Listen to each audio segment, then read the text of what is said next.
In this movie, we're going to look at air, or in this example, the lack of air. If you are on the moon, there's no air, which means that objects on the horizon look just as crisp as something right beneath your feet. And this obviously could create problems because you can't tell differences between distance very easily. So fortunately, on the Earth, we have an atmosphere. And in this case, I have 6 imaginary objects. They're all the same tonal value and the same color, moving away into depth. And if we add our atmosphere, what will happen is the air scatters the light. So it's going to make the object look a lot lighter in the distance. There's more air breaking up the light from the object. Colors also respond to this by being desaturated. So the further away an object is from you, it'll tend to be less intense in color. So let's use some of these ideas to play with space and take existing pieces of artwork, which I have on layers, like I do all my work on layers. So in this case, 3 layers: far distance silhouette, the refinery close up, and the little ground plane is on a separate layer as well. This was the basic line art, which looks really nice, but I wanted to push it a bit further. So I thought it would be a nice idea to take the middle refinery layer and really make it dark, more ominous. And this really makes it stand out again from the background. Now, the other way I could have played this was to do the reverse. And this looks great too. So we've really turned the sky into filth, and we have our eyes focused on the object of interest, which for some reason is being hit by a stray beam of sunlight. So notice how I'm kind of getting away from the idea of things that are closer, darker, and further away are fainter. It doesn't necessarily follow that you have to apply that rule to any image you create. So I could have done it here, where I did indeed have what's near is dark and what's far away is light, but I prefer this orientation instead. It looks much better. So let's try some other techniques with fairly flat background. Here's a generic supermarket. Let's play with the lighting on this one. So first pass on it was just to make the fridge doors look a little more dramatic. And then we add a color layer on top of the background. And then I desaturated the colors. So again, remember in the original slides, I showed you how colors that are close tend to be a little brighter than ones further away. So this is all the colors of a similar value. And here I made the ones nearer brighter, and I desaturated the colors that are in the distance. And finally, a little blue cast added to the background as well. Here we have a field of wheat, and all the blades of grass tend to be mushing into one another. So to try to make these layers of grass stand out, one way we can do it is with saturation. So I desaturated the layer furthest, and I increased the saturation of the layer closest. So there's the difference. It's fairly subtle. So now we can add the tonal trick as well and move the shadow layer onto the one behind it. And then we have a really readable, more dramatic field of grass. Here we have a nice desert scene. Now, one problem with this is the tonal values are very similar. That sand dune nearer to us, it has the same tonal value as the mountains in the distance almost. So one solution I had was to take that layer in Photoshop. You can do it in After Effects or any video program you want if you're on layers, and change the curves or the brightness contrast of that level. And this really makes that dune stand out.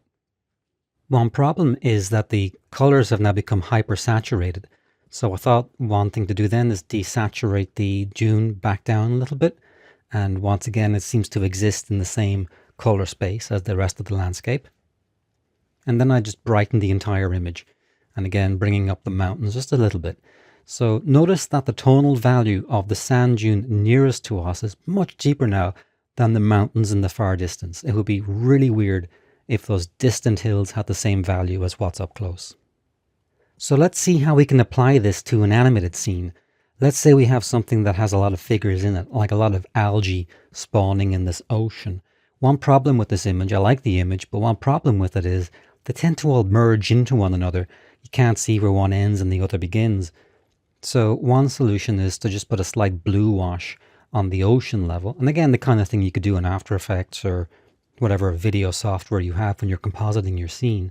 The next step was to darken the background layer. So go into the layer that has all of the characters in the distance and really make it dark, darker than the ocean, so we see them more in silhouette than anything. Then the middle layer also darkened by maybe half as much again, so that we have now a clean differentiation between the front layer, the middle, and the back. And one last pass just to brighten up the levels overall so that we get a better tonal value on the little algae up close. So to demonstrate on a really nice image, I'm really pleased with this one because it has a real sense of air, and you can really feel the misty level on the top of the horizon there, and there's a real sense of space and distance with that huge oil rig on the horizon. And let's break it up layer by layer. It was all done in Flash, and the foreground level is here, mid layer is here, and then the front level. And notice the difference in the tonal value. The tonal value of the nearby water is much darker than that on the horizon, and the middle one is, as you would guess, maybe halfway between the two.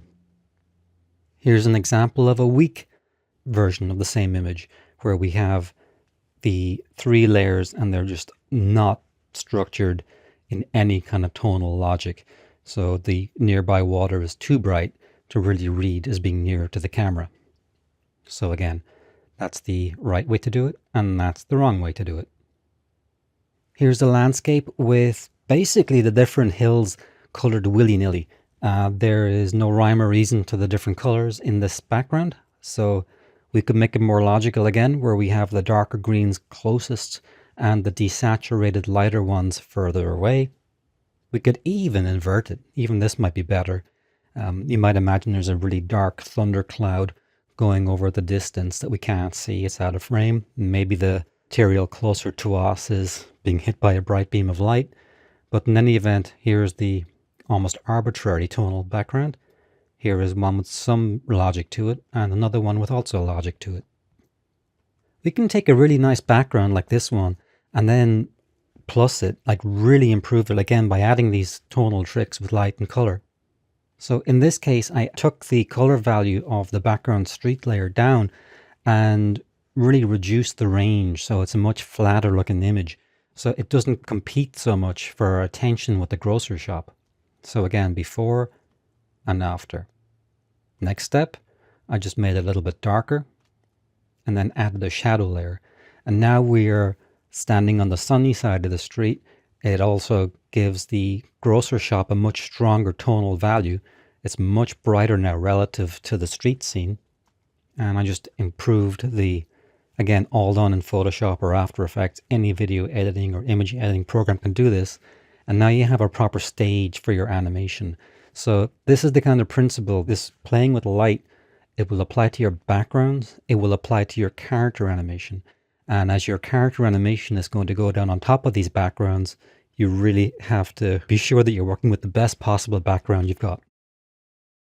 In the previous movie, we looked at how the atmosphere can affect the way that we perceive color and tone, because it fades things out in terms of tone and color the further they are from the camera. So speaking of cameras, cameras also have their part to play in these backgrounds. So a camera can focus on different parts of the image. So in this case, it can focus on what's near, it can focus on the middle, it can focus on what is far, or it can focus on everything, depending on the settings of the camera. So if you're familiar with cameras, you know that you can change the aperture, and this can push things in focus or out of focus. And a lot of people like a shallow depth of field because it looks kind of cinematic or artistic. But sometimes a deep focus could be better because more of the image is in focus. So shallow focus is the kind of thing that is easy to overdo, fall in love with. So one reason to use shallow focus, if you're photographing a small object, it's nice to have the background blurred out a little bit. And here's my favorite cat, or one of them anyway. And notice how the face is in focus and the distant part of the cat is blurred out. So it looks really cool.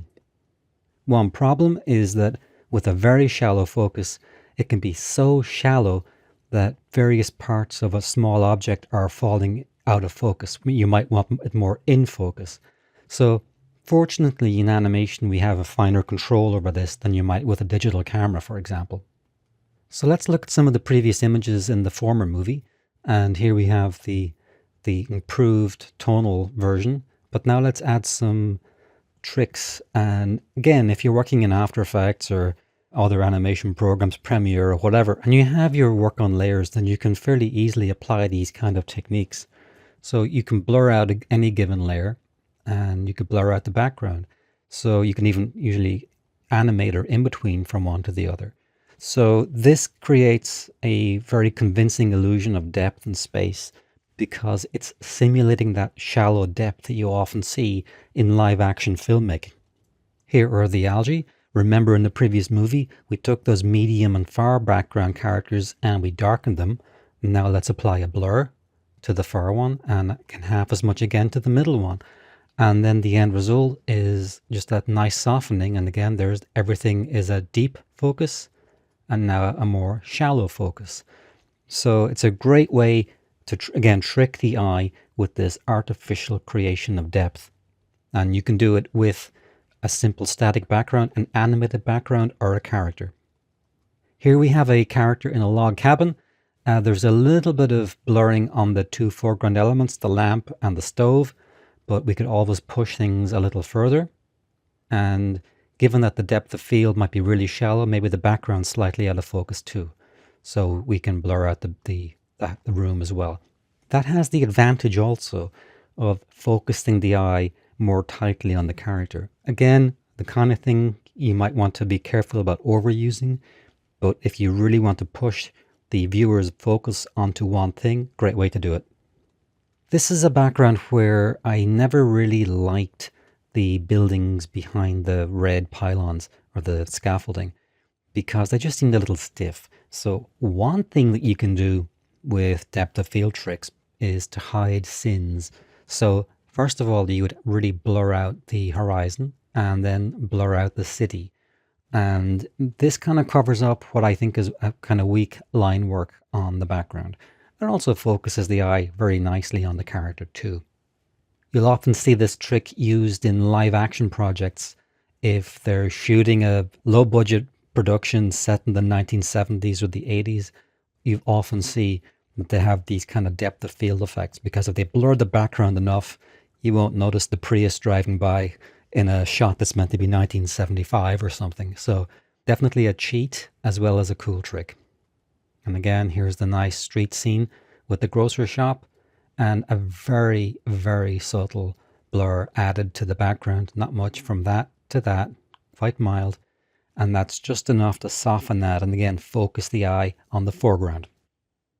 So that is depth of field and how we could integrate that with our tonal values and our color saturations to create really, really strong backgrounds and environments.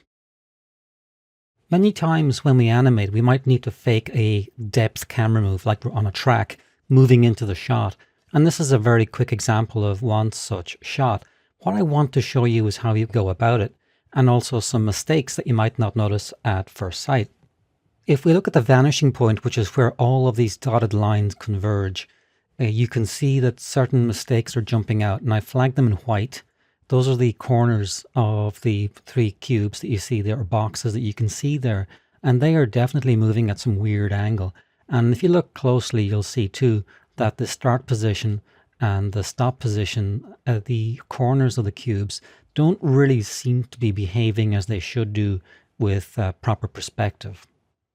So again, the thing to remember is the horizon line and the vanishing point. And it's not always obvious where this might be. We're in the realm here of approximation. This is a fairly exact example, but you can be approximately correct and get these sort of effects right. So let's proceed to the next step. And that's plotting our various vanishing points and the lines to the vanishing point. And what I've done in this version is color-coded the boxes. So now you can see a little more clearly the yellow dotted lines are corresponding to the yellow box. And you can see we start out roughly accurate and then we drift really badly out of position. And also if we imagine the position of the objects scaled to the ground as well, you can see they're sliding quite a bit. The closest box on the left is not really moving far and fast enough. And the really bad mistake is the yellow and the pink or purpley lines, you can see where the right side pink box is actually moving toward us a little too quickly. So the first thing that I did was to ensure that the corners of the boxes were nailed on those lines. And again, if we look at them in color, you can see now the green dotted line and the green corners are really tied down. The other corners at the back might slide. They're kind of obviously flat objects. We're cheating perspective depth here. The one that really catch the eye are the leading edges in this particular example. So they had to be correct. And I also used the same technique using these temporary lines. I did all this in Flash or Adobe Animate. And whatever software that you use, if you're using like a software that doesn't have a true camera, then these are the kind of tricks that you might find helpful. But now you can see that the corners are moving in a much more natural way toward us. So if we now eliminate all of these different artifacts, we have a fake 3D tracking shot through the scene. There aren't any perspective mistakes, and the objects are more or less tied to the fake ground plane. So that's it. Keep that in mind if you do ever try to do one of these cheat tracking shots. And I've seen stuff on TV where people have actually done this and done it wrong, and it kind of jumps out at you. So that's it. If you've watched many of my movies before, you'll know that I'm a big believer in thumbnails, and fairly detailed thumbnails. And this is something that you really have to build a habit of doing, because it's all too easy to tear into a scene on the computer, moving a puppet around or just to begin drawing. And the classical approach would be to plan. You would do a lot more planning before you start hacking away through a forest and drawing, 400 pieces of paper. So here I have a very funky, goofy walk cycle that I sketched out quite a few years ago. It's about 7 or 8 years ago. And for quite a while I've been wanting to get some time to see what this would really look like if I tried to put it together and would it work. Because sometimes things look good on the paper and they don't look so good when you assemble them. So the part I'm focusing on here is the bottom row, and it's the really nice walk cycle. And as you can see, the contact number 1 cycles into number 13, and then you flip it horizontally and you get the other half for free. So that is essentially the process of a front-on walk cycle. Now, I took real liberties with this one because I wanted to do something really extreme with it. I wanted to have him tilting toward us very much at the recoil or the down position, and then tilting to the side on the passing position, and really going far back in depth on the high point. So I didn't do anything fancy. I just took these thumbnails, brought them into Photoshop, and just laid them out on the timeline. So you can see here we have the basic walk cycle. If I play that, what's surprising about it is how it doesn't look as extreme in motion as it looks when you look at the thumbnail, which really shows how far you have to go to exaggerate to really get results. So it doesn't look too bad. Now we're missing some drawings because this was only the key poses. So let's see the next step. So I very quickly added a couple of in-betweens. They're very light. I didn't spend any great time on them. I just wanted to drop them in so that I could have like a feeling for the timing of the scene. It's extremely fast. That's the one issue with it. Now let's add a little bit of color, just a tonal wash, so we can get a sense of the silhouettes. And now you can see it's a little easier to watch, but certainly still I think a little too fast. So my solution was to go from 2s to 3s. So instead of holding each drawing for 2 frames, I'm holding it for 3. This is an effective frame rate of 8 frames per second.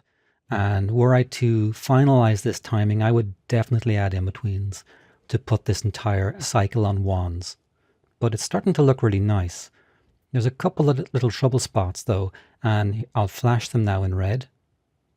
And what's happening there is the contact hand is not cycling, because when you create these walk cycles, it can be very difficult to get that seamless loop. So there's the trouble spot in red.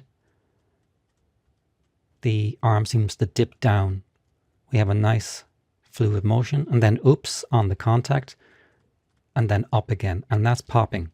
So what I did was I actually deleted that arm on the contact drawing because I wasn't in love with it. It wasn't essential. And then I in between that, between the back end of the cycle and the front end. And now that pop is gone, and we have a very nice, a very quick and a very zany walk cycle. So with in-betweens added and some tightening up, this would be a very, very useful walk cycle. It's a lot of fun when you do extreme comic acting and you really go a little bit over the top. So it's great if the body itself, the character proper, can demonstrate this, but we can add more to it with the secondary elements like clothing and hair. So here's our first pose. We're going to work them into this one and end here. So with things like clothing, I want that to sell the emotion of the character. He's sad, he's dejected, he's worried. So the clothing should be droopy. And it doesn't have to be, but if you really want to lay it on a bit thick, this is how we do it. Same with the clothing. If he has a coat, we want it to be droopy and sad, and even his hair can reflect that. And if we can color him, so you can get the sense now the entire object, even the inanimate parts of the character, are now selling his emotions to the audience. And if we give him a hat, well, we can droop that as well. So we can apply that throughout our animation, and always watch out for inanimate elements that we can make basically part of the character. I want to show you the workflow of drawing an effects smoke poof. And this isn't going to be totally nuts and bolts because that would take too long, but it's a general outline of my workflow whenever I have to do effects explosions. So it's very short. It's about 19 or 20 frames, less than a second. So it's good for a punch. Pow, something's hit, duster hits a blackboard. It's a nice effect. Before I go to all that trouble, I want to make sure my timing is right. And in this case, I animated the concentric circle like a torus or a ring, and this is expanding out. And you can see the frame numbers there on the top right with the in-betweens. So essentially it was 3 keyframes and a bunch of in-betweens. So the first key, and then the second and third. I've overlaid them on top of each other with the timing charts to give you a sense for the number of drawings involved, and color coded them here for a little bit of extra clarity. So again, the blue is the beginning, the green is the middle one with all the detail, and then 19 is my last dissipation drawing. And then we have our breakdowns as well, and all the other in-between. So this is what each individual drawing looked like. And then when we bring them together, we get this. So the first drawing, and these are very rough. I didn't need to tie them down very much. I just wanted to get the feeling of the explosion, is number 1. And then I did the second ring first, and then I did the smoke poof over that. So it doesn't have to be exactly on top of it. You can vary it a little bit, but as long as the main mass is built around that spine, your momentum will be more or less correct. Notice as well, there's air in the middle, so we've already begun to break up the smoke cloud at this point. You don't have to, but I wanted to have like a donut ring for the middle drawing. And then the final drawing built around that spine, that circular ring, is the dissipation. And again, if I overlay them with color, you can see the blue, then to the green, and then to the purple. So those 3 essentially locked in the timing and the look of the smoke poof explosion, and everything else were breakdown drawings and in-betweens. First key, the middle key, and then I put my breakdown here. I put it in red for clarity, and then you can see that's the first breakdown. And I put a little hole in the middle. I didn't have to. That was a creative decision, depending on however you want that to appear or when. And then the second with the middle key, the final key, and that breakdown as well, which already begins to break away the donut into 4 or 5 larger pieces. One thing to beware of when you do these kind of breakdowns and in-betweens, especially on the breakdowns, do not feel like you have to do a precise shape to shape in-between. If you do that, it can look too mechanical and stiff. And one of the problems with effects animation is you want a certain churn, and you won't get that churning effect if your in-betweens and especially your breakdowns are too precise. The in-betweens can be more precise, but the breakdowns should be more free-flowing. Don't feel like you have to be very worried about this curve here turns into that curve there. That will actually make your animation look a little stiff and unnatural. And so again, that gives the basic poof explosion. The main thing to watch out for is everything is radiating out from the center. You don't want to have any kind of optical illusions where sometimes you can have like a little ball of smoke appearing to stagger and move inside for a moment. And that's not happening here. That would be the biggest single mistake you could make with this kind of animation. So that's a very simple smoke poof, and let's move on. In the previous movie, I showed you how to do a very simple smoke poof. In this one, it's a little more complex. We have perspective for one, and it's a little bit slower, so we get more of a feeling for the dissipation of the smoke particles. So again, before I invested a lot of time on all those drawings, I wanted to make sure that the timing of the scene was correct. So the first thing I did was I animated a torus or a ring expanding from the core to dissipation. And I was happy enough with this. And I find too, it's sometimes better to make things a little slower. You can always drop frames to make it faster, whereas there's nothing worse than having to go back into one of these effect scenes and add in-betweens. So there's various ways we can speed it up digitally, but this felt about right for me for the size of smoke poof that I wanted. It's just about over a second of animation. And it wasn't many keys. It was 1, 2, 3, 4 keys. And that was the core here, then the breakup, and then the 2 dissipation frames. And then everything else on top of that were the in-betweens. So again, when I do this, I'll usually have my construction layer beneath the actual drawing, and then I can roughly build my drawing around it. Now, don't feel like you have to, again, match it one-to-one. You can vary it. It's just to give you the basic center of mass so you don't go completely off the rails. I've color-coded the second key in green, so we go from 1 to 2, and you can see what a dramatic transition that is. It's quite extreme. And then from that to here, these big blocks of smoke have just completely broken apart, and then dissipation at the end. And if we overlay the first 2 keys, and then the third and the fourth, you can get the sense of expansion. So the important thing is to have this radiant movement from the center to the outside. It's very easy to accidentally strobe, to have one drawing of a smoke poof that's accidentally close to another one, and that outward movement can sometimes seem to go backwards and then forward. One of the biggest mistakes you can make, along with being too literal with your in-betweens. You want the breakdown drawings in particular to be quite loose. Don't feel like you have to say this particular curve here will be in between into this curve here. It's much better if this curve here in betweens into this ball here or this ball. So try to stay loose and churning with the in-between drawings, because that will create a really beautiful fluid sense or a chaotic sense in the cloud motion. So again, our first key, our second key, and then the breakdown drawing. So when we do the breakdown drawing again, I was making sure to avoid my bad habit of being too literal with the breakdown or the in-between drawings, so that we have a loose interpretation from one to the other. And that goes throughout the entire scene, no matter what we pick. This is a good example too, where I didn't want to get too tight with mapping any curve onto any other curve. The object is moving too quickly, so you don't want to do that, or it'll feel like it's plastic. It's a chaotic amorphous cloud. In live action, between 1 frame and 3 frames later, you wouldn't be able to track any of these spheres of gas or smoke. And again, here we want to always be achieving outward movement, break up the blocks. So in 1 frame, you'll have 1 big sphere or orb. In the next frame, it could be 2, or 1 medium one and 2 smaller ones, or 3 smaller ones, however much time you think you can invest. And in general, the more detail you can add, the more interesting and realistic it's going to look. So it depends on the style of the project you're working on, how much time you're going to have to sink into these kind of scenes.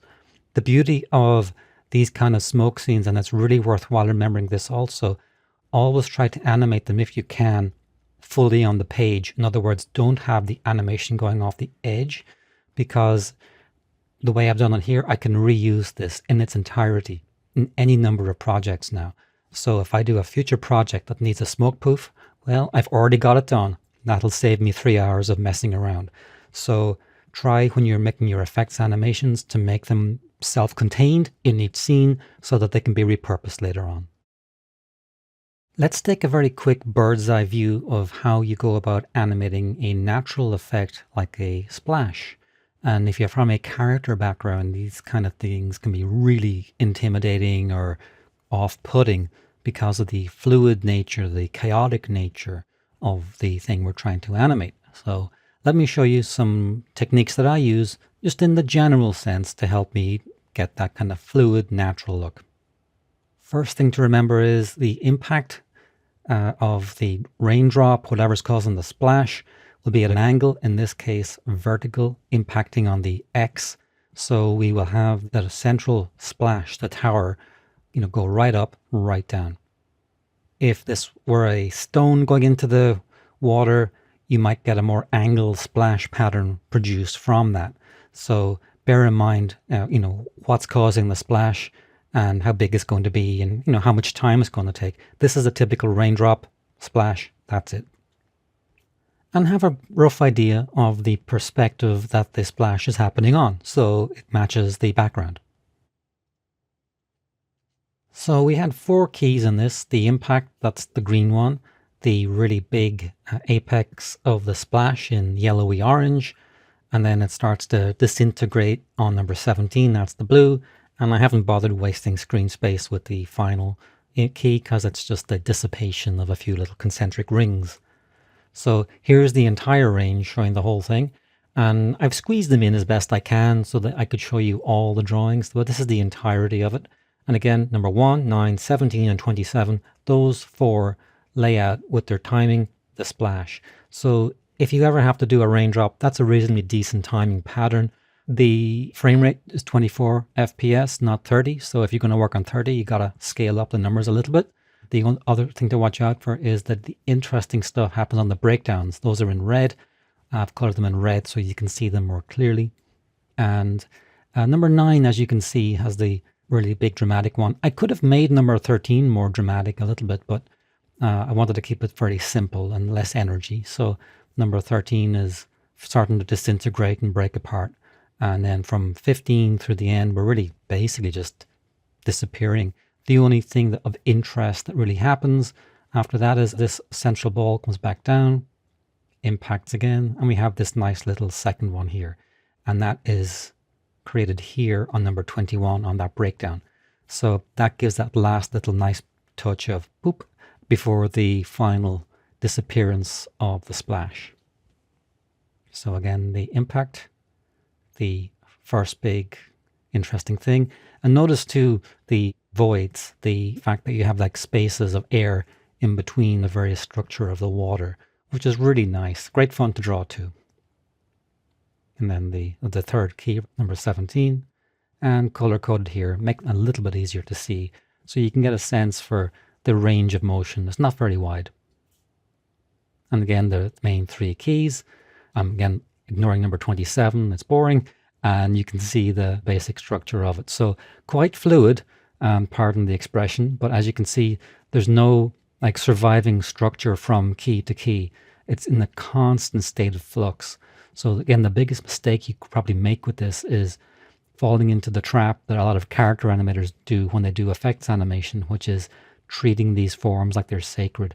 You can have very loose in-betweens between the keys and the breakdowns, or even between the breakdowns and the keys, and that will help keep that loose, natural, chaotic effect. This is a very simple construction technique which will help you place design elements with a character.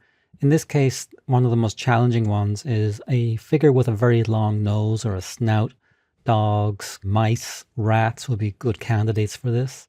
How do you plot the nose? When you look at the drawing by itself, it's okay from this angle, but as you begin to move the figure around, it can be tricky.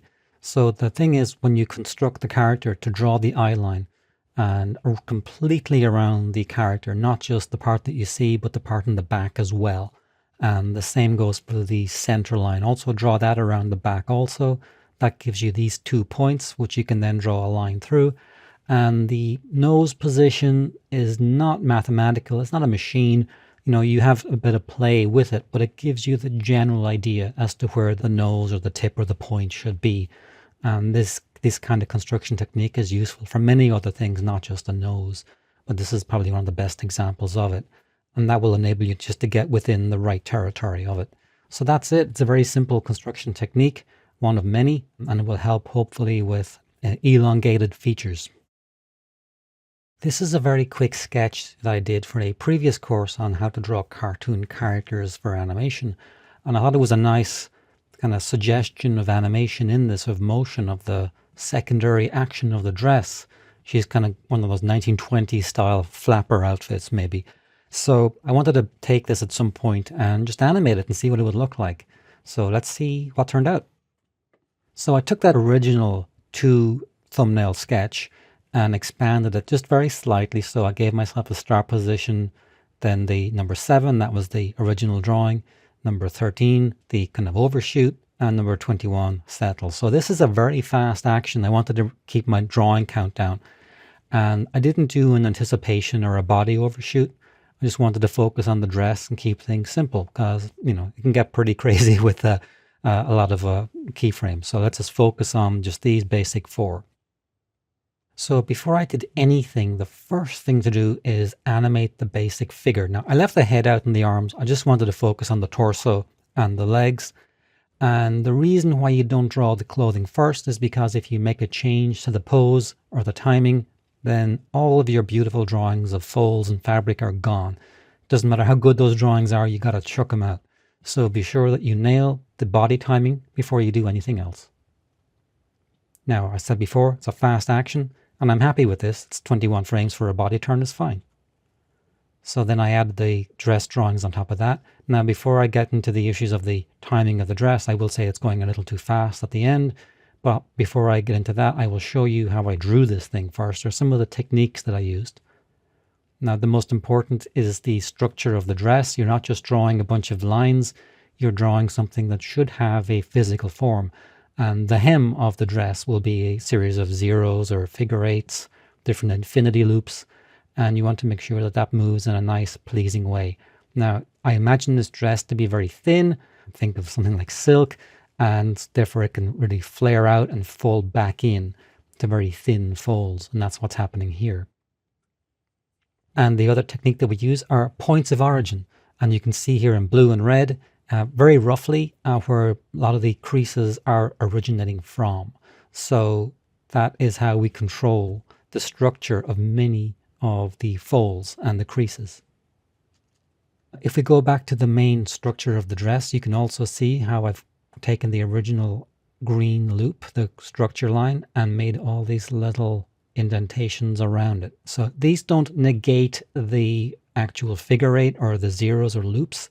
They add beautiful design complexity around it and stops the dress from being too simple or basic. And you can add as few or as many of these as the material requires, or your design requires, or your taste requires.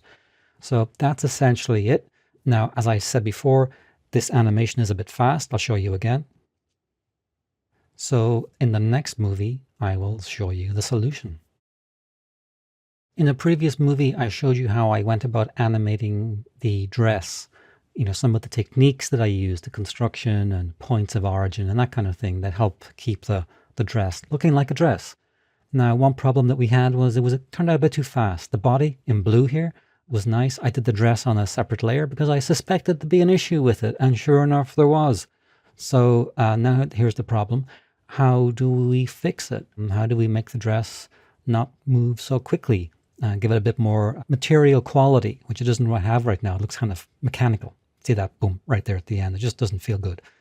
So the solution was actually fairly straightforward. Because the real problem happens at the end of the scene, the back half of it, I took the back half of the drawings and just stretched them out on the timeline. Now this means that they're being held for more frames than I would like, and that's why it looks a little bit shuttery right now. So we have to add some in-betweens. And you see where these blank spaces are. Those are all the drawings I have to do. Now, it's going to take me maybe 10 minutes to do one, so you're looking at about an hour. And there it is. So that is what an hour or 2 hours of extra in-betweening looks like. Notice also I now have on the right side of the screen, extra timing charts that show me just how further I had to go to overshoot the dress. So it's another about 12 frames or half a second to give the dress that lovely material quality feel that it has right now. And again, here I can go through frame by frame and just show you the timeline in Photoshop. And you can see here where, an in-between has to be added. And here too. So it was about, let me go through and count them for you. 1, 2, 3, 4, 5, 6 extra drawings. So 6 drawings made the difference between what you saw with the too fast, mechanical, weird looking animation and the final animation that looks really nice. So again, remember, I work on 2s for most scenes like this. So that's 12 frames a second. So when I talk about one drawing, it's one drawing held for 2 frames. So it gives you a sense of the difference that a frame makes. And that's not actually a very good reason to animate on 2s rather than 1s, which is what the Warner Brothers and most of the original classic Disney animation was done on 12 frames a second. They would shoot on frame 1, then on 3, then on 5, and hold every drawing for 2 frames.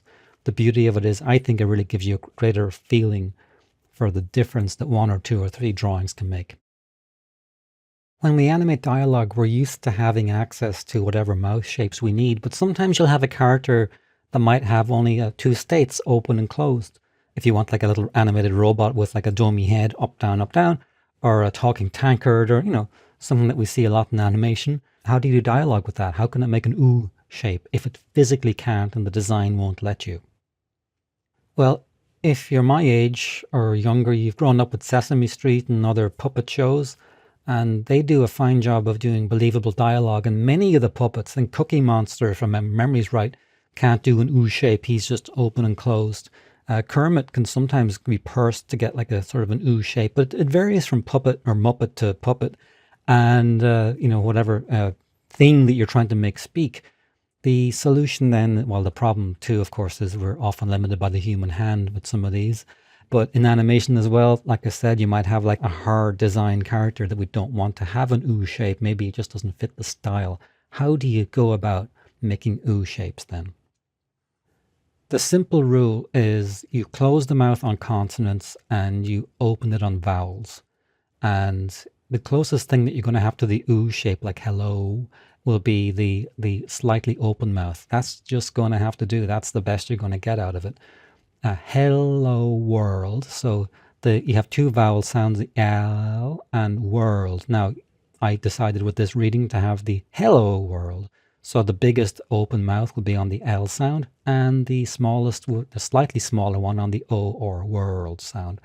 So that's it. That is essentially the simplest way, beyond like physically moving the head to line up with the accents of the dialogue, which also helps to sell dialogue where you're not really seeing the full range of mouth shapes. But this is probably one of the better like rules of thumb for doing dialogue with very limited character designs. I'm going to do a series of movies that talk about some of the issues that you might encounter if you ever have to animate a interactive project. So in this case, it's a side-scroller game. Now, I have a great deal of experience in working on these, and they do have some unique challenges. So this is a dummy that I've created to give you an idea about the kind of complexity that you should be able to strive for, and some of the pitfalls that you might encounter as you put the animation together. So I'm going to let this play through very briefly, and you can see we have villains who come in. This is a Martian invasion, and we have the perils to be avoided, the weapons that we pick up. The figure should be able to move. He has a hit reaction. He can pick up objects to level up, and then he can blow up obstacles in his path to get around them. He can recharge energy, and notice how his health goes down here. He takes a little energy hit, gets energy, loses some health. Here he puts his stuff down, jumps onto the roof, grabs a laser gun onto the ground, and gets some health. The typical stuff that you expect from any standard side scroller game. And then he gets zapped. So that's it. Game over, man. Let's take a look at some of the behind the scenes issues that we have to deal with. Before I began to put this thing together, I had to have some idea about the scope or the scale of the game, the kind of objects, the opponents, and so forth. Now, this is the kind of thing that you could either concoct and design yourself, if you can write your own code, The chances are that you'll be working with a programmer or a designer or a team. So this would tend to be a collaborative effort. And when you're doing these kind of projects, it's really good if you all get on well, because the different team players have to really work together. They have to work on the same page, or things can get really difficult either for the animators or the programmers. And I have worked on projects where everything went really well and we were all basically friends, and others where the other programmers were in another part of the country. We never even knew who they were. And that could be tricky. So ahead, that's the kind of the human element to communicate. But beyond that, if you're the person who's designing this, or you're given like an outline of the kind of actions to be expected, you may or may not have to come up with a scene list or work with one. So this is the one I made for this. Now, one of my credos or my big rules is that I don't just start naming or numbering things willy-nilly. The number system that you come up with should have some structure to it. Now, in this case, BM is Bumstead. That's the character designation. And the 001 scene, that's the first one. That's his idol. Ignore the 0 for a moment. And if you go to the second column where he's holding an object, the third column where he has a huge laser cannon, and the fourth one where he has his backpack, well, many of these involve physically changing the posture. So they had to require new scenes with new identities. Like that couldn't be done by code or a software trick. That required the animators to redesign the pose for that. So new scenes, new scene numbers. Instead of coming up with new arbitrary numbers, 57, 58, I worked in increments of 100.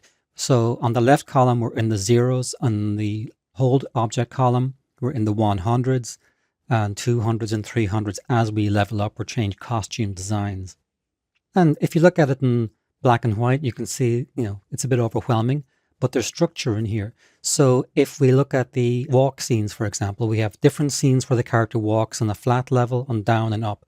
And in each variation, we have the same structure. 11A is walking on a flat surface without any object in his hand. 111A, he's holding an object. 211A, he's got a laser cannon. You get the idea. And this structure is throughout the entire thing. This allows both the animator to have an easier process to find and work on the different scenes, because you begin to remember 030. Oh yes, that was the hookup from the idle to the run. So what's the same number for the one where he's holding the laser? Oh yeah, it's 230. So this structure, however you design your project, and you will have a different structure, there should be a pattern or a form. There should be a reason to the numbers that you pick. Notice also I leave gaps so that if scenes are to be added, I don't just call them 1, 2, 3, 4, 5, 6, 7. I left a gap from 003. So if we do have to add secondary actions, 4, 5, 6, and 7 tend to be free. And once you have a scene list, or sometimes before, you can do this part of it first sometimes and then make the scene list after. It depends on your preference for workflow. You begin to sketch out how the different scenes work out of the idle pose. So in this case here, this void space here, that was how I began. That's the idle space there. And after I was reasonably happy with that, I just tied it down a little bit more. And these are the kind of things you can play around with. You can move these boxes around if you think, that hookup isn't necessary. So essentially what we have here is the idle pose, his walk cycle. He will jog, he will run. He'll need to be able to crouch down to dodge objects and crouch down here to pick up objects, maybe to push blocks out of the way. And I reckon a hit reaction, which will work out of anything. If he is in any of these positions and gets hit by a heavy object, instantaneously the character will go into a hit react. Same with the dying scene. From the idle pose, he can jump. We could always add hookups. If you want to go from a jog into a jump, then we can simply draw a line from here to here, give it a scene number, and presto, we have a smooth transition. In reality, when people begin to assemble this with code, then oftentimes you'll be told, hey, can we add a scene here? This feels a little snappy, a little poppy. Can we just make that smoother? Sure. We just need to add a new number in here. Call it 22 if we have number 22 free or whatever. Remember again that we have the 100s, and in this case you'll have a laser. So notice how we're popping in a little shoot scene here, and it's got ABC after it. I gave it a shoot low, medium, and high. And rather than drawing 3 boxes, just put the ABC in there, and that hookup will probably work for all 3. Same with the walks. He's walking flat, he's walking downhill, he's walking uphill. So these little boxes here represent 3 scenes. And this is the one where he has the big backpack. And here is the scene where he has, or actually this is for the laser. And this is the scene where he has the big backpack. And now we have a hover scene. I'm going to very quickly show you these. So these are the scenes of the character before he picks up any object. Let me just zoom in a little bit. And I'll let them play. We have the idle scene. We have the crouch. We have the push and a pickup. And I won't go into these in too much detail, but just to give you an idea for the weight of the work involved. Some of these are simple variations. Now, I will tell you, this was done in Adobe Animate CC, the program formerly known as Flash. If you are working in CGI, if you're working by even drawing these by hand, you can do that. All the principles I'm showing you should be reasonably universal. So a different pipeline would be to work in Harmony and bring the animation into Unity or some other software platform. In this case, I just did the whole thing in Animate CC because it was easier to create all the animation under one roof. But again, there's nothing in here that is specific to any given program. And here's my favorite scene here, actually, where he gets zapped and all the bones fall onto the ground. If I zoom out again, and then we have the variants, we have the scenes where he picks up an object. And for most of these, I was simply able to reuse the original. That was a lifesaver, but there's always little tiny tweaks you have to make. So that's why I gave all these separate numbers. Sometimes things can be done in software where the programmer can just drop something on top of the figure. That really wasn't possible with a lot of these because notice here how his hands are in a physically different position. So this had to be done by me, by hand. And here's the final slate of the leveled up character. And again, it was simply adding the new layers on top of the original, but also changing the pose where required. So a lot of fresh animation had to be done again on here. So that gives us 4 states of the character. Notice how they all use the same naming convention. So we have 321A jog. If I switch to the lower one, it's 221A jog. So we have this consistency throughout the leveling up process, which will help you and the programmer when it comes to getting your head around this vast library of character animation scenes that you're putting together. So that's a very quick overview of the things that you do before you even begin to animate. Having a universal idea of all the actions the character will likely do. You can always add extra in later if you have to, but that's your baseline. You know he has to walk, he has to run, he has to jump. And the beauty of that state machine or that hookup chart that you just saw was that if you have a second character who is more or less going to do the same things, you can repurpose that. So if there's a robot who does the same stuff, you call it RB-001, and that state machine, that hookup chart, can then be reused without having to rethink all of that stuff and all those hookups all over again. Let's take a look at how we construct the game world, like the kind of generic things that we would have in any given side-scroller computer game. So of course we have our hero on the left. We have the Martian destroyed city all over the place. And he's going to basically try to fight back against the alien invasion that's ruined the world. And I wanted to build a world where we have obstacles, things that have to be climbed, jumped over, picked up, thrown, used, that kind of thing, so that we would have a reasonable amount of actions that we would have to put together in a way that would, move smoothly. So I thought some brick walls, the kind of things you would see in a game where a figure has to jump from one to the other, maybe chasms that have to be covered by objects to be crossed or jumped over, blocks that might be pushed, articles that you can pick up to use, that kind of thing. And of course, enemies that we have to avoid. So this is the image in Photoshop. I built it all together as a dummy, but a dummy that we could then pull apart and bring into some animation software so that I could string the entire thing together to see if it would work and, to show you how we begin to create an interactive project. So we have the different components, which I'm going to switch off and show you layer by layer. So this is the background sky, and that's going to be pretty much hidden behind the various elements of the city. So let's just look at those. So I knew I was going to want an element that had the ability to be tiled over and over again. And again, this is more of a Photoshop skill set, but these are smart objects. So inside each smart object, and I don't want to go into like a huge nut and bolt Photoshop essay, but if you want to figure out about smart objects, there'll be plenty of courses in the library about that. but I wanted to build it in here and do it in such a way that it would tile. And the greatest trick in Photoshop's arsenal for that is to use the offset tool. You go Filter, Other, and Offset, and you can offset any layer by whatever amount you like, and that way you can find the seams and correct them. So that's exactly what I did for all of these layers. Don't save the changes. So essentially now that allowed me to create a tiled foreground layer, and I was able to leave little gaps. And we have our chasm and the various little blocks, which I didn't use in my final test animation. I went with the more naturalistic shapes. And for those, I also use smart objects. So again, I just did the line drawing, put some white behind it, a tone, and then I just shaded the whole thing in on different layers. And the beauty of this is you can switch these on and off if you want different lighting conditions. And one of the nice tricks that you can do with this is these take time to do. And I wanted to figure out, was there a way I could use a shortcut? The obvious trick was to flip things horizontally, but the problem with that is if I flip this object horizontally, it looks like a flipped horizontal object because it's clearly mirroring the other one. So I duplicated the smart object and changed the lighting. So when you look at it, it's actually kind of difficult now to see that this is the same line work that we saw here. And you can make little modifications and alterations to it that will even break it up even more. So I did that quite a bit, and that saved a ton of time. And that really helped to basically halve my time. And we did the same thing on these various parts. So we also have a tiled rubble pile. Again, using the same smart object trick. So it's a separate layer in here.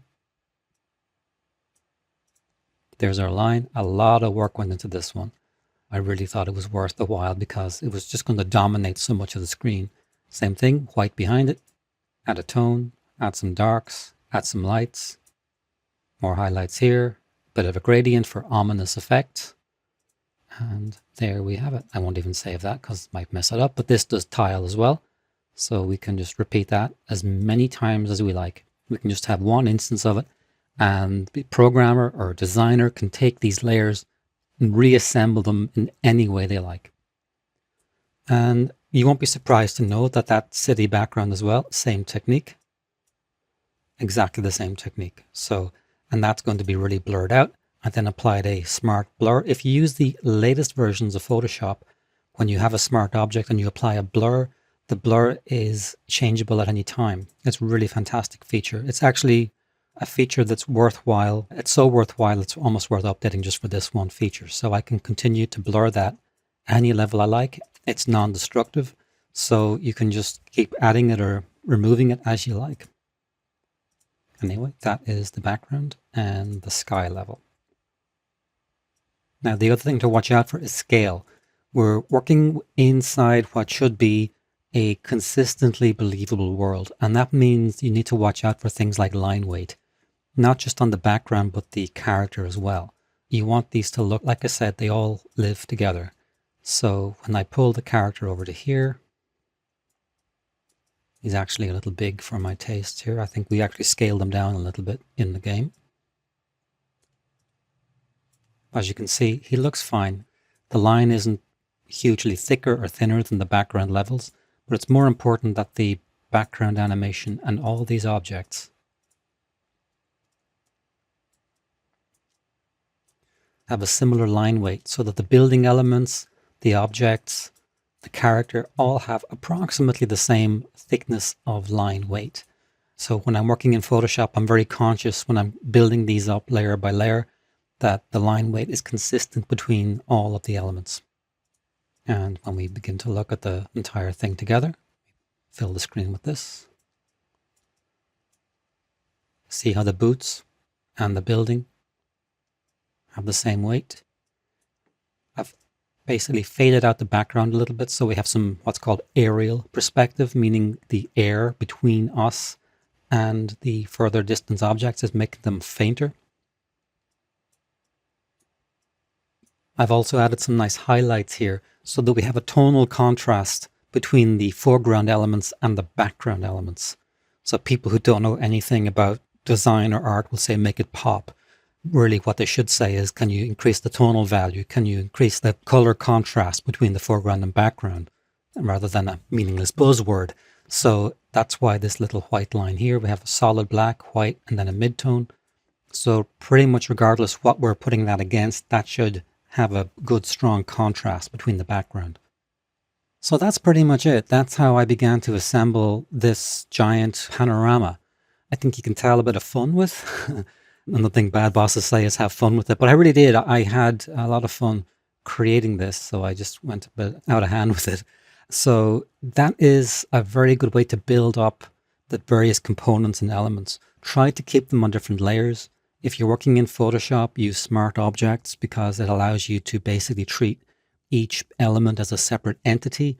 These can then be separated onto different images and then brought into Flash or Harmony or some other Unity or whatever program you're trying to assemble it with. Then programmers can take these and put them together as they want. You're giving the follow-up people, the other designers, the other software people, much more freedom when they're designing the game or making alterations to it. There's a back and forth dialogue, should be, between the software, the designers, and the animators. So again, one last look through the library of assets. So we have the boulder here and here, same boulder, same line work, just colored different directions. I built like the little motor car, so it can be turned from that state and smashed even further. We have more building elements, again, flipped horizontally and relit. We have the background tile, the foreground composite. We have the rubble pile, different objects that I put together, again, in a single Photoshop document, which I could then split off into different elements. Here we have, again, the same line work, just lit differently. And some generic flat brick tiles, because you can't have enough of them. They could always come in handy if you ever need to just plaster a scene with something. And my favorite rubble pile of all, very nice effect there. So that, as you can see right in front of you, is a good chunk of work, maybe about a week, few days to a week, to get them really the way I wanted. And a lot can be done with that. So working in Photoshop is one way of creating this kind of material. There are other tools. That's the one I used, in case you're curious. So here are all of the actions that we would need for a basic side-scrolling platform kind of game. Let's take a look at the first one. That's the idle pose, sometimes called a zero pose. So I'm going to zoom in on him and just let's go right into the animation. Now, please ignore the software that I'm using. I don't know if you're working in CGI, hand drawing this. I want this to be a kind of a universal principle approach to how you animate figures for these kind of games, rather than focusing on one piece of software. So let's take a look at the animation. And it's fairly broad for a simple standing in place breathing cycle. There's a little bit of overlap on the hands. I will very quickly show you the timeline. And you'll see we have frame 1 and we have the end of the cycle on frame 30. Most of the action is up down, and I have simply offset some of the arms and the hands. So we have a slight overlap, and that's what gives us this nice, more natural feeling of breathing. Now, the reason why he moves so much, because obviously when you stand in place and breathe, you certainly don't do this. The reason why I made this so broad was because I intended the actual final project to look more like that. And if somebody's playing this on a phone or a tablet, chances are very good they're going to be looking at it at about this size, or maybe this size. So you want that action to read. If it were any tighter than that, the danger might be it would look like a pixel shimmer. So I wanted it to feel like it was definitely doing something, that it wasn't just a hell cell that was badly drawn. In a previous movie, I talked about hookup charts, sometimes called state machines if you want to sound fancy, like you know about code. Basically, it's a diagram, and you do this diagram to plot out the different scenes, the action. So each rectangle here represents a different scene, a different action. So here's my original rough sketch, the kind of thing that you would draw on a whiteboard, and then you would slowly polish it until you end up, over the course of many days, something more like this. In black, you can see the idle animation, and radial from that we have a jump scene, a crouch, a push, a pickup. They come out of the idle, back into it. So if you're planning a project with different people, you could give one animator the crouch, the push, the pickup. Somebody else might do the walks and the jogs and this stuff. So one thing to notice here is that go from the idle and you'll see a radial pattern coming from that to the crouch, push, pickup, the jumps, to a walk, to a jog, and a run. So you get these different dynamics with some games, and I've worked on games in the past. One was Where's My Water for Disney, where the Crocodile Swampy does a lot of radial work from a zero pose. And it was a very simple, charming game, but it obviously didn't have the kind of more intricate stuff that you'd have in a fighting game or a platform game. So in this case, we have a radial pattern, but notice too, when we get to the walks, a walk can obviously go into a jog, might even go through the jog into a run or back again. So you have these little hookup arrows, and those are separate scenes that will animate from one into the other. In addition, we might go from a walk off a ledge. It could be a short ledge into a short fall. It could be a long drop into a hard fall, and that could happen from a jog scene. That could happen from a run scene. And maybe we land back into an idle. And then once we're here, we're back here again. And we can push, crouch, pick up, and so on. The programmer, the coder, they're the person who gets to say how far we go left or right. So what you're trying to do here is give the programmer all this material that works out of your idle pose into the gameplay. One thing that's very easy to overlook is the penalty that you pay if your character is asymmetrical. And I worked on a project once where a character had an earring, and I begged the producers to take the earring off. And they said, no, this character has one earring on their right ear. As a result of that, we had to do an extra week's worth of work, because every time we flipped the character, the earring couldn't flip. The earring had to stay on the character's right ear. So we had an earring level for about 300 drawings. That one earring probably cost the production $20,000, so I hope it was worth it. Anyway, when I designed the project here, I like to go with symmetrical characters because I don't want to waste a week's worth of work on an earring. So if your figure is going to have a badge, you better be prepared to pay the price of that badge, either flipping from the left side of the chest to the right side of the chest, or put it in the center, or just don't include it. If you can do it cheaply, fine. But if you're drawing this by hand, or if you have a complex puppet system, there could be a real price to these kind of little details. So again, if you have input into the design process and the planning process, definitely flag those kind of issues. So here we have the hookup scene from the idle pose into the left pose. Notice that these are a mirror image of one another. Now we can reuse all of the animation we've made for the right side on the left side. Any action we have going from left to right can now be reused, flipped horizontally from right to left. So remember, symmetry is your friend. Let's take a look at walk cycles and how we work walk cycles out of the idle pose and move the character around the gameplay area. So as you can see here, we have the idle and various actions, but we're going to focus on these here, the walk, and to a lesser extent, these walks on slopes. I made little variations for different gradients, but the main one is this one here. Let's zoom in. And I'm just going to go right into that symbol. So let's just focus on this one animation. And as you can see, it's a nice walk cycle. I have 2 entire courses in the library on walk cycles and attitude walks that go into the nuts and bolts of walk cycles. So if you really want to learn about how to put something like this together, check those out.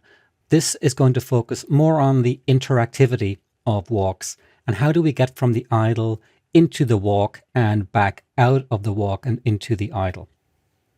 So let's take a look at our idle animation, and that's it. Very simple, up down. We saw that in the previous movie. We have our walk cycle.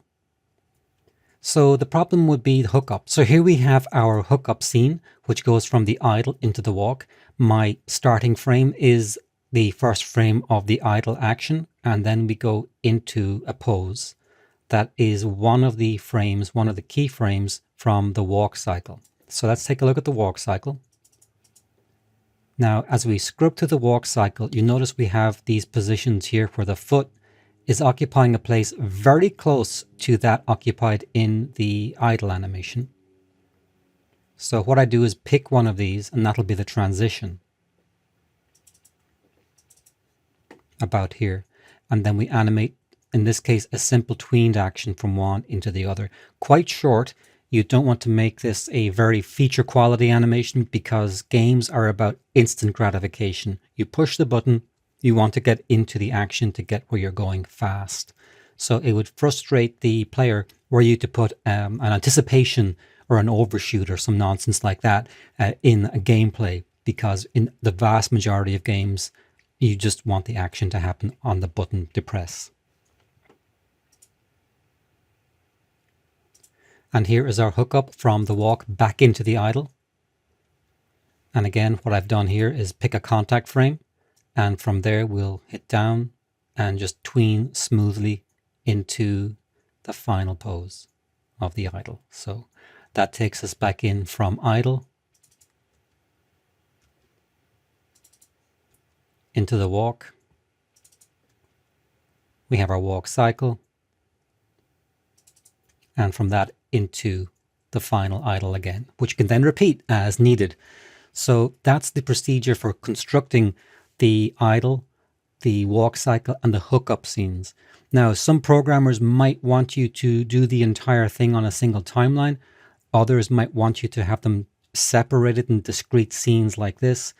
And there's different ways of putting it together. So this is the kind of structure that you would need to communicate with whoever is doing the engineering of the game. There should be a good conversation back and forward as to what's going to be the easiest way of doing it for the programmer, because their life is going to be much easier or much harder if you do it the wrong way based on however they're doing the scripts to control these different animations. I've experienced both with different teams, so please keep that in mind. Now we'll take a look at the jog cycle and just any differences that there might be between that and the walk. Let's have a look. So our walk, our jog, and our run. Now, again, I have courses in the library dealing with walk cycles and jogs and runs. So if you need nuts and bolts on those, go to those courses. This is basically an overview of how we, again, apply interactive techniques to making these smooth in a game. So essentially what I did was let's compare the jog directly to the walk cycle. Here's our walk. And here's the jog. So I've brought up the arms as you would tend to. In a jog, your arms come up closer to your chest. He tilts forward a little bit. And instead of walking on a beat where he does one full step every second, this cycles through maybe in just 2/3 of a second. So that's a better jog speed. Now you can make this jog a little faster. You can move the feet a bit further apart if you wanted to, but this is close enough. It means we can just cover more terrain than the basic walk. And the same principles apply as with the walk if you want to do hookups. You have your idle position, you have your jog. You can go from the idle through the hookup, from the idle into the walk. You could go into the walk and then transition directly from the walk into the jog. And let me show you what that looks like in gameplay. Now, how we do that is we have the walk here, and notice how we have our feet positions. There's always going to be the optimal foot position from one to the other. So analogous. So here's the foot's about here, and there'll be a similar point in the jog cycle about there. And that way the foot planted on the ground determines what point we transition from the walk into the jog or so forth. Okay, so this is the gameplay. Idle position, hooks up into walk, and into the jog. So let's do that again because that was pretty smooth. There's a very slight pop from here to here. Now, people who work in CGI systems, it's much easier in the sense because the software can blend between one pose and another pose. We're working here in a system where we're working more with static images. So the onus is more on the animator to provide the smoothest possible transition. So we could probably soften this by making alterations to the jog, maybe bring the arms down a little bit lower than they are in the actual jog pose so that we get something a little closer to the walk so we don't get that pop from there to there. But the other thing to remember is when people are playing a game and they push that button, they just want to go into the next scene. And there's so much visual stuff happening on the screen that these transitions are not as important. Also, there's many possible transitions from depending on the foot placement because the player pushes the button to go faster the animation can be in any position between the walk and the jog. So a lot of this will be up to the programmers to determine the possible combinations of transitions from one into the other. If you're working in sort of a bone system or a CGI system, maybe that can be done through software. I'm not going to go into any great detail on that. But suffice to say, I like to provide animation that is potentially smoothest from one to the other to minimize those kind of tweenings or transitions or potential pops, like you can see there. But again, this is fairly mild. And if we were to zoom out and play this through, honestly, a lot of people would not have any problem with that. And then you can see we ease back into the final idle. So we can move from one to the other, and you could add more hookup scenes if you ever felt they were needed. There's no reason why you have to have one hookup scene. If you wanted, you could have 2 or 3 to provide more options. But that essentially is adding the extra speed now for the jog process. And let's take a look at the run. Same principles involved with the run. Here's our run cycle. And again, I'm on 20 frames a second, and this cycle completes in 20. So it's reasonably fast. We could go faster, but I thought this was fine enough for the effect that I wanted. And again, we have the arms reasonably close in at the body, and it's not a million miles away from the jog.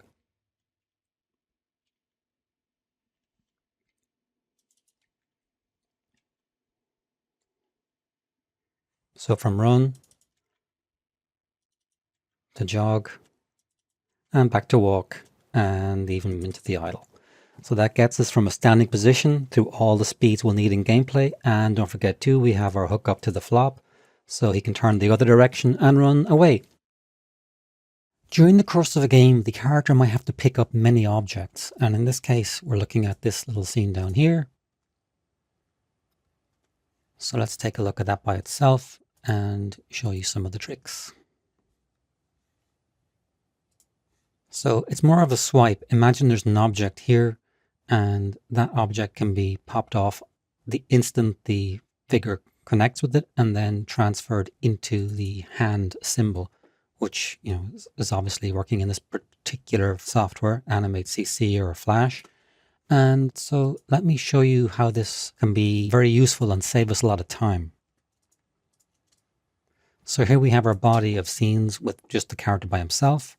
And let's say he's just picked up a laser gun, and we'll just pick one of these scenes. That'll be the idle. And now he has the swiped laser gun. We've changed the hand symbol a little bit.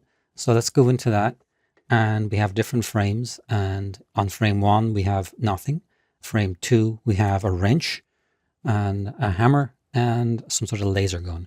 So we can add any number of objects in here in future frames.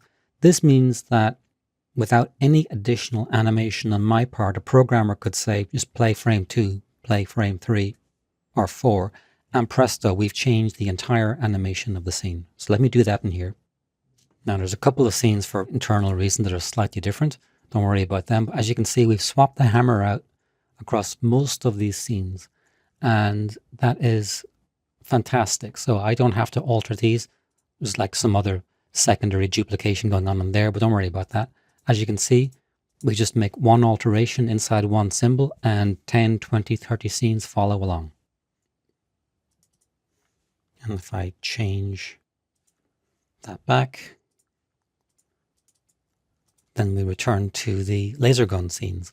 So when you set up a project like this, regardless of what software you're using, if you can make that kind of element interactive, in other words, on a different layer, or you create a symbol, and I don't want to speak too much because you could be using Harmony, you could be using Animate CC, you could be using a CGI platform, but if you can design your figure so that these kind of objects don't negate the existing animation of the figure, then you will save yourself like a week's worth of work just on that one choice.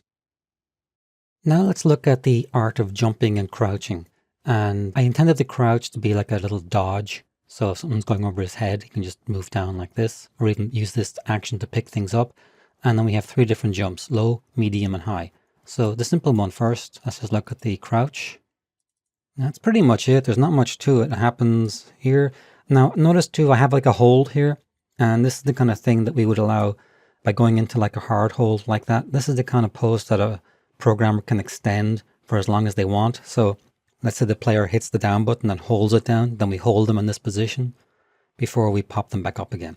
So sometimes it's good to have characters go into a hard hold if you're used to more feature style of animation. You're used to things like moving holds, which much soften this kind of transition. In a game, often the more instant and crude action is required. So this can often require a simplification of animation than a full feature style performance. So it depends. Sometimes you might want feature, but other times you might want it just to be a fast action. So let's look at here at the jump. Now, one problem with this jump is that it's not that high really. And let me zoom out a bit. Pretty basic. It's got some nice stuff in it. There's a little overlap on the feet, on the hands, but again, pretty fast. So I made two variations of this. Let's go into the library. So first, jump low. And then I just basically took the jump part and just pushed it higher. And on the really high one, higher still. Very dramatic. So completely unrealistic, of course, but a lot of fun in the game. So maybe he's been doing Pilates or something. So let's see how those play out in gameplay. So there's our jump.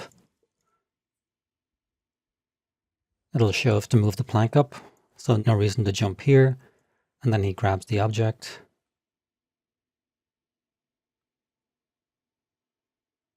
I've switched off some layers here so that we can just focus on the character a little bit more. Okay, so he puts down his objects and now he has to jump up here to grab a little gun, jumps down, and then runs. So as you can see, that's a nice little action. And you notice something about this too. My original jump animation was up and down, but here he's moving on an arc and the background is moving behind him too. So this can be done in code. So you've given a kind of jump that's got so much up and down motion on it that it can believably create the illusion of an arc simply by software moving the left-right position of the symbol animation. That's something to bear in mind when you do these animations. You want to make sure that you don't freeze the left-right action into the animation. Leave that control to the programmers. You should usually try to think of animating in place so that the programmers have maximum control over the gameplay and can slide the animation left or right as the gameplay demands. Now let's take a look at some self-defense. How does the character take out the enemy? And we have this weird little blaster cannon here. So let's zoom in on that and have a look at it. And as you can see, I've animated 3 different versions, low, medium, and high. Let's look at the low version. And remember, the player pushes the red button. They don't want to have to wait 3 seconds for the firing. So this is about as slow as you probably would want a weapon to discharge. And you could also even, maybe depending on code, programmers might just go, you know what, if we just trigger this animation here, it'll play better. Because the player knows, I push the button, fire now, bang. So at least this way I've given them a bit of kickback so that, again, the people who assemble this in software have more freedom now. They can say, right, we like the anticipation, or they might say, you know what, we don't need the anticipation, plays better without it. If they don't have the anticipation, then they're not going to animate it, but they can always cut it out. So it's one of those things where you're trying to give maybe a little more than is actually needed, but it's a bit of padding. So in this case too, notice that I haven't animated the projectile. And the reason for that is I would give the programmers a graphic or a little animated energy ball, and then they would then be the ones to plot that depending on the physics of the game. So, and there's also like a potential range of motion with this one scene. So from here, the object might believably fly here. It might believably fly there. So we have about that much coverage in this cone for this one scene. And if we go into one of the other shoot scenes,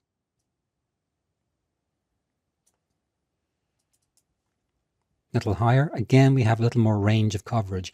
Now I've animated 3 scenes so that we have sufficient spread. Now it could be quite possible, having done this and somebody assembles the game and they come back to you and say, you know what, we need 2 more. We need something between low and medium and high. So that could happen. And, you know, I'd renumber these A, and then this would be C, and there'd be B between them, and then E and F. So I've worked on projects too where that's happened, where you might give too much, you might give too little. So again, that's why when I call this a dialogue, there's always this communication back and forth. And when the gameplay is produced, that's really the acid test. That's when you find out if you've done the right planning for the project or not. There can be different approaches to how you create the animation of the scenes. And again, this could depend on the programmer's preference. I've worked on projects where the programmers want the animations broken up into discrete scenes, and others where they go, no, it's okay. You can do the entire action on one timeline and just give us little notes where the actions begin, go into cycles, and where they end. So again, this is the kind of thing where you need to talk to programmers before you begin doing it. My preference would be to put it all on one timeline because it's just easier to animate. But there could be times when here, as you can see in this hover cycle, where I've broken it up into 3 completely separate scenes. So let's look at the first one. From the idle into the hover cycle. And this scene here is the hover cycle. So now he's floating with his magical green tank. And that can cycle for as long as you like. And then out of it. So, the fuel runs out or the player says land. The beauty of this is you can see instantly Bumstead 351A into hover, 351B hover cycle, 351C hover end. It's clear. You can see it's plain. There's a structure to the naming convention. Now, you could, if you wanted to, put all of these on the one timeline. I'm going to just drag the timeline onto this window. So here you have the frames that deal with the motion into the cycle. I could just as easily take these and chop them into the same frame. The important thing would be to label it. And whatever software you're using, some allow labels. If they don't allow labels, you have to communicate to the programmers somehow, look, frame 31 is the beginning of the cycle, frame 45 is the end of it, and so on. You wouldn't just willy-nilly dump the scene onto them. So it's about going that extra step in terms of communicating precisely what happens and on what frame it happens. Now, there are other actions in here where I haven't done this, where I have actually combined an entire range into one scene. So, for example, in this scene here, where he falls easily, the entire thing is on one timeline. Now, I could as easily have kept this part here as a separate cycle, which could then repeat over and over and over again. And I thought, no, let's just do it on one timeline. So again, these are 2 different approaches, and I've had different programmers require different ways of doing it. And always listen to the programmer, because when it comes to this, depending on the project and their particular coding needs, that's going to drive which one of these 2 techniques you use. It isn't the case of which is right and which is wrong. It's the case of which one is required by the developers for the project.